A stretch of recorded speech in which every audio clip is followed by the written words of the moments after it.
Butterfly is an Asian and migrant sex worker support network.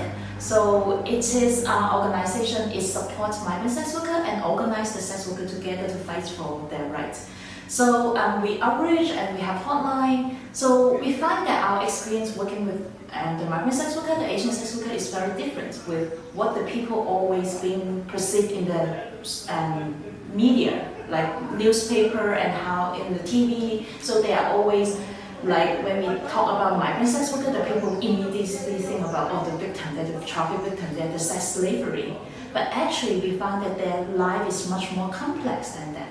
And the assumption and stigma of the migrant sex worker actually is give the power for the government to have the very harmful anti-trafficking policy against the migrant sex worker. So we think that that is very important. We have the chance to share the diversity of the story of the migrant sex worker to the public so that they can have chance to know there is different voices, different story.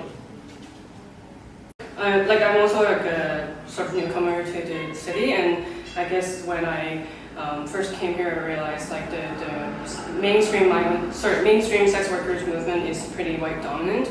So you see people like coming onto the street and do rally and demonstrations, very visible and very sort of emphasizing this like we're sex workers and we're proud, sort of this mainstream narrative. And I think those movements, they are good and very useful in many different ways, but they're also at the same time excluding people who might not feel comfortable being out in public or being visible with their identity as a sex worker. For example, migrant sex workers.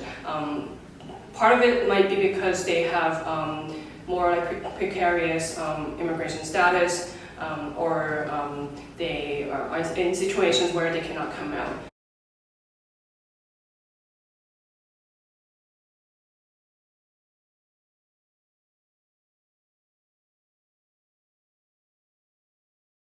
We wanted to use art and storytelling, different ways to facilitate this process where migrant sex workers who don't normally come out to these like mainstream sex workers movement to have an opportunity to talk about their stories and share what they want to share with the public. So we really want to focus on this agency that they already have and provide a platform for them to communicate that to the public.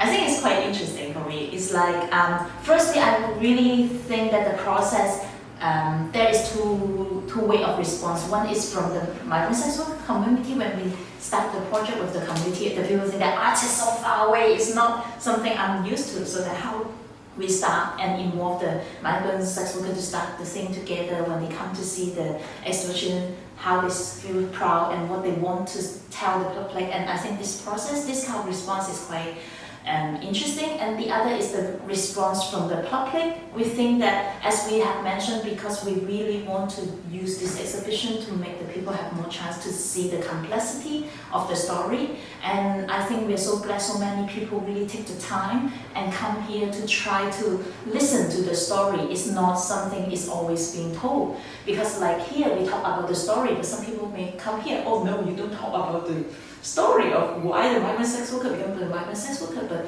if you really use your hearts to communicate with the artwork, if you really want to understand what the worker tell you, then you will find that actually they tell you a lot about their life, right? You see different picture, you see how they experience different issues, and I think the response from the public, I think our scale of the exhibition is still small. We still hope that it's more chance to continue, but I think we are so glad to have some positive response so that encourages us to continue. actually, I think here, so that when the people need to join sex worker movement, so there is some issue, so the people must be out, as you say, and also the people need to have certain like language or academic use in the movement. But we find that sometimes it's really disconnected with the everyday life of the people, especially the non-privileged sex workers, so that their life experience is very important, and that is very important as the foundation to support the sex worker movement. But when I came to Canada, I found these voices is missing. So that's why Butterfly is trying to use different way to collect the voices from the migrant sex worker in different sector, so they may have different experience. So the artwork is one of the media that can bring their story come out.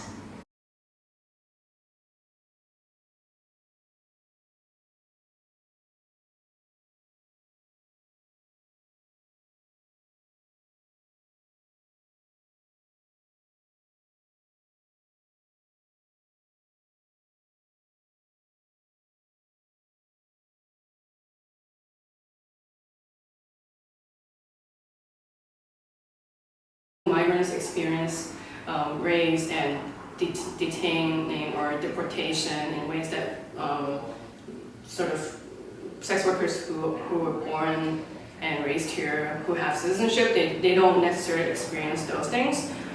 So they have a very unique experience that's related to the basically the racist policy that the state has, right? And the mainstream sex workers movement doesn't always talk about that, and that's why I think that we want to differentiate those two types of sex workers. Of course, there are many other different types of sex workers, but that's why we think this narrative is important, to provide space for migrant sex workers to speak about their own experience.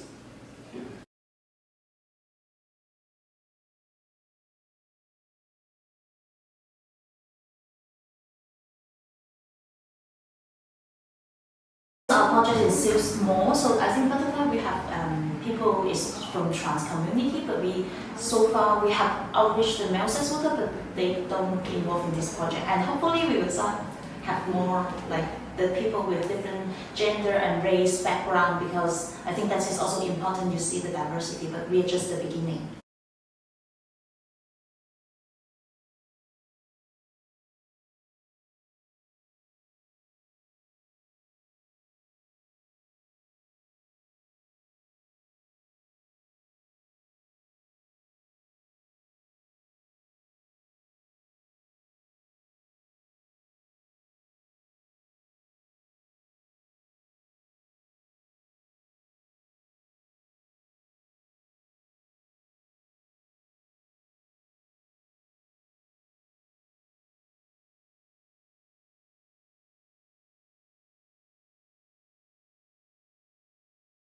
藝術家包括 Amy L、蝴蝶夢、Monica、Lisa、Amy M、Yan、Mary、Lina、Lily、Emily、Joyce、Cookie、Tina、Baby、新、小冰、Winnie 同埋大美女。